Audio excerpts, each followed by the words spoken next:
안녕하십니까, 장 대표입니다. 자, 소개될 코인은 이더리움 코인입니다. 자, 이더리움 코인 오늘 날짜 소폭 반등력을 보여주고 있지만 어제 날짜로 엄청난 하방 압박을 갖고 내려왔습니다. 자, 어제 어떠한 이벤트가 있습니까? 바로 해킹에 대한 이벤트가 있었죠.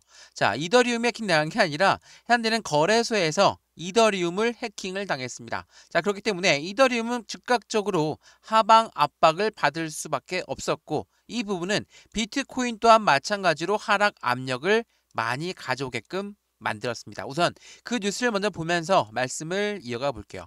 자, 해당되는 코인, 지금 이더리움과 비트코인이 크게 하방 압박을 받았는데, 이 바이비트라는 코인 거래소에서 검은 토요일을 만들었습니다. 그러니까 암호화폐 시장에 5억 달러가 청산 쇼크에 빠졌다. 그 이유는 바로 해킹에 대한 이벤트. 자, 해킹에 대한 이벤트, 좀 뉴스 내용을 좀 자세히 보게 되면 어떠한 내용이 나옵니까? 바로 이 내용이 나오거든요. 자, 14억 달러 규모의 해킹에 대한 충격으로 인해서 암호화폐 시장에 5억 6,600만 달러 규모의 대규모 청산이 발생되었다. 말 그대로 해킹의 이벤트가 발생이 되었으니까 해당 거래소에서 거래했던 고객들은 어떻습니까? 부담스럽죠.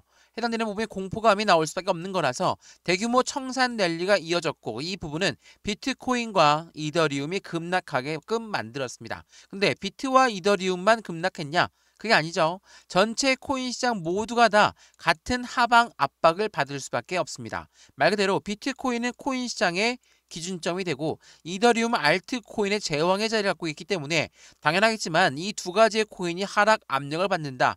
어떠한 코인이라도 개별적인 이벤트가 따로 있지 않는 한 하락 압력을 크게 받을 수밖에 없었다라는 거. 그런데 이러한 해킹에 대한 이벤트, 물론 있어서는 안 될 일이겠지만 해킹에 대한 이벤트를 조금 더 긍정적인 바라보는 시점이 있다면, 해킹에 대한 이벤트는 어떤 걸 갖고 옵니까? 곧 그들이 해킹했던 물량들을 매도를 할 것이다.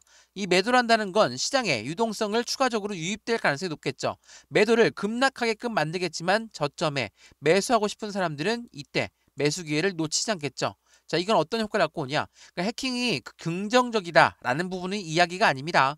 해킹을 했다라는 것 자체는 매도 물량으로 유도될 수밖에 없는 관점을 가져가고, 매도한 대금이 엄청나게 많이 나온다면 당연히 매수세가 유입될 가능성 또한 높다라는 거.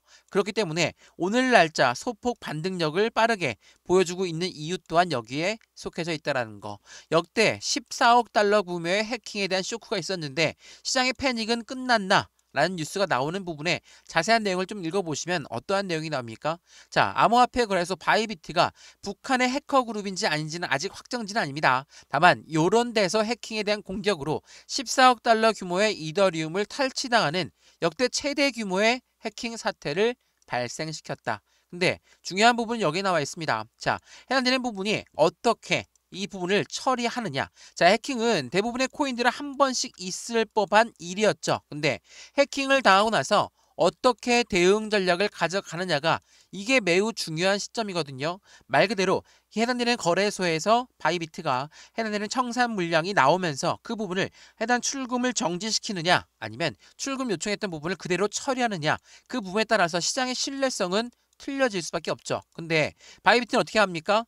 해당되는 해킹 이벤트가 나오고 매도 물량이 나오면서 출금을 요청했다. 근데 출금을 그대로 다 해줬습니다. 그러니까 출금을 정지하는 게 아니라 해당되는 부분 신속한 출금 처리로 해서 시장의 회복에 총력을 기울였다는 거. 그만큼 안정적인 대응이 시장의 회복세를 빠르게 만들 수 있다라는 거. 그래서 현재 시점에 이더리움 코인 다시 한번 반등력을 가져오고 있다라는 거. 자, 제가 이더리움 코인 영상을 여러 번 찍어드리면서 말씀을 여러 번 드렸죠. 이더리움 같은 경우는 알트코인의 제왕의 자리를 갖고 있다.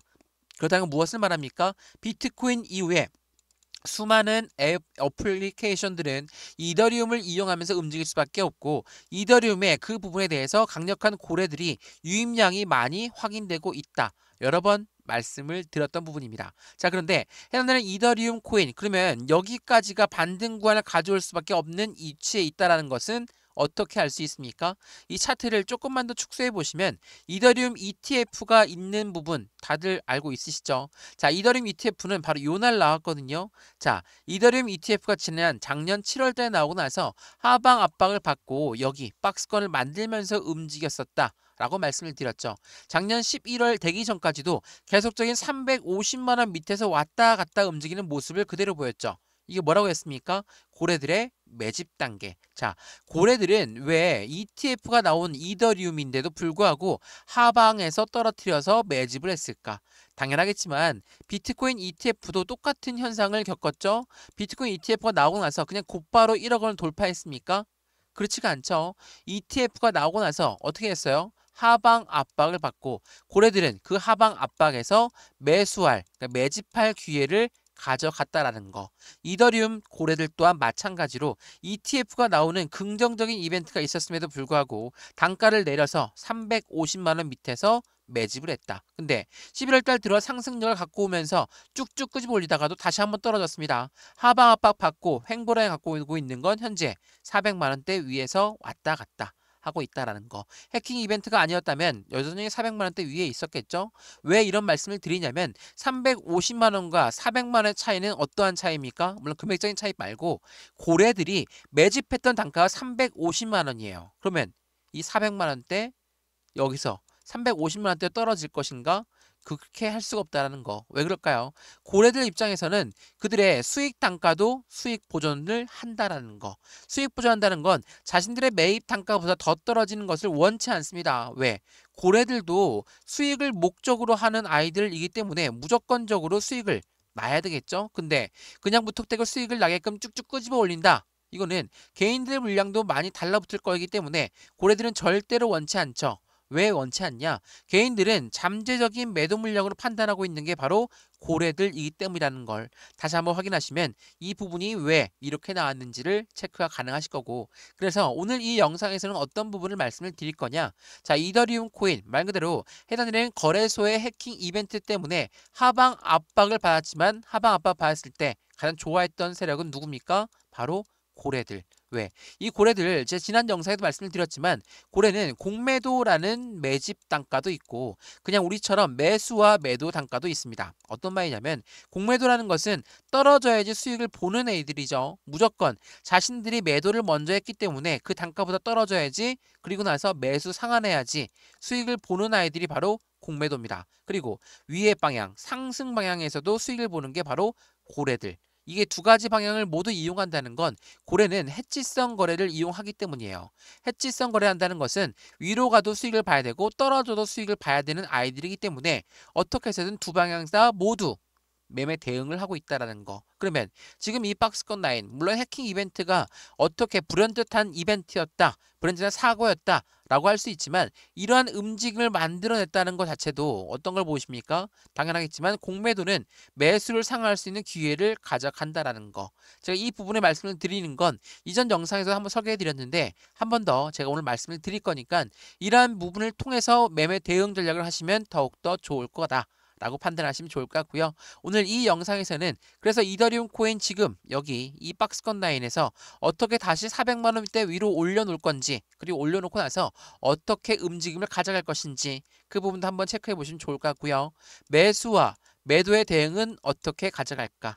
비중 관리는 어떻게 해야 될까? 그리고 수익 구간은 어떻게 하면 더 극대화로 만들 수 있을 것인가? 오늘 이러한 부분들을 하나씩 짚어드릴 거니까 오늘 영상 끝까지 보시는 걸 추천드리고요. 영상 본격적으로 시작하기 전에 구독과 좋아요, 알림 설정 아랫부분에 따봉 버튼까지 눌러주시면 너무나 감사하고요. 왼쪽 하단에 보시면 파란색 링크 있습니다. 이 링크 클릭하시면 제가 자료를 먼저 넣어 드릴 거니까 이 자료부터 먼저 받아보시고 어떻게 대응할지 톡방 링크도 같이 넣어 드릴 거거든요. 실시간 매수 매도 대응도 같이 가능하신 거니까 이 부분을 통해서 안정된 투자 관점을 함께 만드시면 좋을 것 같고요. 영상도 지금 무료로 보고 있는 것처럼 자료도 무료, 톡방도 무료라는 거 다시 한번 확인하시면 더욱 좋겠습니다. 이해되시죠? 자, 그러면 이더리움 코인 영상 본격적으로 시작을 해보겠습니다. 자, 우선은 이 부분을 먼저 한번 보여드릴게요. 제가 어제 영상에도 말씀을 드렸던 부분인데 이더리움이 폭풍 전야다. 핵심 가격대를 돌파하게 되면 급등 랠리가 예고되어 있다. 이게 2월 21일 어제 날짜로 나왔던 뉴스였죠. 근데 폭풍 전야 맞았습니다. 400만 원대를 정말 안정적으로 지켜내면서 움직였던 부분이었거든요. 물론 해킹이라는 이벤트가 있기 전까지도 강력한 지지라인을 형성했던 게 바로 이더리움이었어요. 폭풍 전야가 맞았죠. 근데 제가 어제 영상에도 소개해드렸던 내용 중에 하나가 있습니다. 뭐였습니까? 바로 공매도입니다. 자, 여기 내용 보시면 최대 헤지 펀드 브리지워터가 31억 달러 규모의 이더리움의 공매도 포지션을 갖고 있다고 의혹이 있다. 이게 2월 19일 날 났던 뉴스죠. 말 그대로 헤지 펀드, 말 그대로 상승 방향과 하락 방향 중에 두 가지 방향성을 모두 갖고 하고 있지만 헤지펀드는 공매도의 움직임을 더욱더 중요시합니다. 그런데 그러한 아이들이 이더리움의 공매도 포지션을 갖고 있다. 말 그대로 이더리움을 떨어뜨리기 위해서 어떻게 해서든 움직임을 가져갈 것이다. 물론 공매도라는 것은 없어서는 안 됩니다. 모든 금융시장에 있어야 되거든요. 주식도 마찬가지고 코인도 마찬가지고 너무나 과열된 부분을 얘네들이 시켜줄 수가 있기 때문에 공매도는 무조건 필요악적인 존재죠. 근데 이더리움에 어거지로 많이 들어간 물량이고 어거지로 끄집어 내리려고 한다. 이런 부분이 불법적으로 나오기 때문에 공매도라는 것은 나쁘다 라고 생각이 들게끔 만들었죠. 뭐 어쨌든 간에 이더리움의 공매도가 많이 늘어났다. 이 부분에 대한 뉴스가 나오고 나서 그 다음 뉴스를 한번 보시죠. 다음 뉴스는 암호화폐 레버리지 시장에 하루 72,003명이 1,955억 원을 청산당했다. 그 부분은 숏 비중. 숏이 뭡니까? 바로 공매도예요. 자, 2월 20일 날짜로 숏 비중이 62%가 청산을 당했다고 해요. 자, 청산당했다는 건 무엇을 얘기합니까? 잃어버렸다는 겁니다. 매도를 먼저 했고 떨어질 것으로 예상했으나 반대로 올랐다. 그 부분에 손실이 나왔기 때문에 그들은 매수 상한을 했다. 자, 이게 어떤 걸 의미합니까? 공매도도 손실을 봅니다. 그렇기 때문에 어떻게 해서든 이 부분, 어제 날짜 해킹 이벤트를 이용할 수밖에 없겠죠. 이용한다는 건 그들이 매수할 수 있는 타이밍을 확실하게 잡을 수 있다라는 거. 당연하겠지만 이렇게 공매도가 세력들이 매수 상한한다. 마찬가지로 매수 유입이 되는 것과 똑같습니다. 그래서 오늘 날짜의 반등 또한 좀 더 빠르게 나올 가능성 또한 높았죠. 왜? 내려막을 만큼 내려갔다. 그러니까 400만 원대에서 청산을 당했어요. 400만 원 청산을 당했는데 이것보다 해킹 이벤트라는 가장 악의적인 요소가 나타났으니까 그것보다 더 많이 떨어졌죠. 400만 원을 바로 이탈했죠. 이때 애들은 공매도에 매수 상한 일정을 가져가면서 그들의 안정적인 상한 물량을 가져갔다라는 거. 이것 또한 매수라고 말씀을 드렸습니다. 그럼 어떻습니까? 다시 한번 반등력을 빨리 보여줄 가능성이 높겠죠. 400만 원대를 재차 돌파한다. 라고 한다면 다시 기준점 위로 올려놓는 거예요. 물론 해킹 이벤트가 엄청나게 큰 시장에 압박을 주는 요인이 됐지만 해당되는 거래소에서 빠른 대처, 빠른 대응으로 인해서 확실하게 시장의 신뢰를 빠르게 회복했다라는 것도 강점인 요점을 가져간다라는 것도 다시 한번 체크해 보시면 너무 좋을까 했습니다. 그래서 제가 이더리움 코인 영상을 여러 번 찍어드리면서 항상 드렸던 말씀 중에 하나가 이더리움 같은 경우는 해당되는 비트코인 다음 코인이에요. 2인자 자리를 계속적으로 유지하고 있는 코인이거든요. 근데 이러한 코인에 확실한 모멘텀이 없다면 우리가 투자할 의미가 없겠죠. 그래서 이 모멘텀을 먼저 판단하고 나서 투자해라. 해킹이라는 것은 저도 모르고 아무도 알 수 있는 부분은 아닙니다. 다만 해킹이 있고 나서의 이더리움의 대응 전략은 어떻게 가져갈 것인가, 거래소가 어떻게 처리를 했고 우리 투자자들 입장에서는 다시 한번 그 신뢰 회복을 어떻게 하면 우리의 저점 기회로 가져가야 될 것인가, 그 부분들을 같이 판단해 보시면 좋을 것 같거든요. 자, 우선 이 부분을 먼저 한번 보여드릴게요. 자, 미국의 이더리움 같은 경우는 현물 ETF 시장에 계속적으로 기관들의 자금이 유입되고 있는 환경을 만들었다. 이게 지난 2월 20일 날 나왔던 뉴스거든요. 미국의 이더리움 현물 ETF 시장에 4거래일 연속 순 유입된 양이 1,902만 달러. ETF는 뭡니까? 펀드예요. 펀드라는 거는 개인들 자금만으로 운영할 수가 없기 때문에 무조건 고래들의 자금이 유입될 수밖에 없다. 이 부분 여러 번 강조 말씀드렸죠. 그래서 비트코인 ETF에 열광했고 이더리움 ETF에 열광했고 만든 게 바로 이 시점이었거든요. 근데 지금 고래들의 자금이 얼만큼 유입되고 있을까? 그 부분도 한번 체크를 해봐야 되겠죠. 자, 2월 22일 오늘 날짜 나왔던 뉴스입니다. 기관들의 자금이 몰리고 있는 이더리움 역사적인 불장이 다시 돌아올 것이다. 자, 이 말인즉슨 무엇을 말합니까? 비트코인에 불장이 왔습니까? 물론 불장 아닌 불장이 왔었죠. 비트코인 ETF로 견고하게 하방 압박을 지지받고 재차 반등력을 높이면서 10만 달러를 돌파했으니까 불장 아닌 불장이 오긴 했습니다. 근데 알트코인은요, 아직 알트코인의 시즌은 안 왔습니다. 알트코인 시즌은 누구와 함께 시작합니까? 이더리움이 첫 번째로 올라갈 수밖에 없는 요인을 가져가요. 왜? 이더리움은 알트코인의 제왕이기 때문에 이더리움이 움직여야지 이더리움 플랫폼을 이용하고 있는 많은 어플리케이션의 움직임들이 더욱더 가팔라지겠죠. 이러한 부분을 기대하고 있는 게 바로 고래들의 움직임이라는 거. 그래서 이 고래들은 확실한 저점에 매수할 수 있는 기회를 그대로 가져가고 있다. 제가 저점 매수 많이 말씀을 드리는데 이게 어떤 말이냐면 예전에 비트코인 ETF 나왔을 때 어땠습니까? 월가라는 고래들, 세력들은 어때요? 그들은 월가에서 확실한 저점을 만들기 위해 노력했다라는 거. 자, 이 뉴스는 비트코인 ETF가 나오기 전에 나왔던 뉴스거든요. 어떤 겁니까? 어떠한 노림수가 있었을까? 자, 보시면 비트코인 현물 ETF의 승인 시점은 비트코인 가격이 최저가에 해당할 때 나온다. 월가, 월스트리트는 코인 시장 진입을 준비하면서 비트코인을 먼저 매집하고 나서 ETF가 출시가 된다. 선수위가 뭡니까? 최저가에 매집하는 게 먼저라는 거. 자, 왜 어떤 시점에서 가장 강력한 호재성 이벤트를 앞에 두고 고래들은 일부러 최저가를 만들고 일부러 매집하는 단가를 만들어서 확실한 저점 매수를 진행한다라는 거. 이게 매우 중요할 수밖에 없어요. 자, 이더리움이 그렇게나 좋다, 그렇게나 안정적이라면서 왜? 해킹도 당하고 이더리움이 당한 게 아닙니다. 거래소가 당한 거지. 이 이더리움 해킹 이벤트로 인해서 떨어지기까지 하고 여기에 진짜 고래가 있는 것이냐, 고래가 진짜 유입되어 있는 것이냐 많이 물어보시는데 지금 고래가 유입되어 있지 않다면 이 단가를 유지할 수가 있을까요? 없겠죠. 고래들 같은 경우는 기관들의 자금이 들어오고 기업들의 자금이 들어오는 부분이기 때문에 그들은 어떻게 들어옵니까? 확실한 저점의 라인을 만들고 비중을 추가한다는 거. 지금처럼 고래가 매집했고 고래가 들어와 있으면 빨리 올라가서 그들 또한 수익을 빨리 보고 나와야 되는 거 아닙니까? 이렇게 하시는 말씀들을 많이 하시더라고요. 근데 틀린 말씀도 아니지만 고래들이 누구 좋으라고 올릴까요? 이렇게 올리면 개인들의 물량이 엄청나게 달라붙을 수밖에 없기 때문에 알고 있는 고래들은 어때요? 개인들 물량을 어떻게 해서든 털고 갈 수밖에 없다라는 거. 자, 호재성 이벤트가 많아.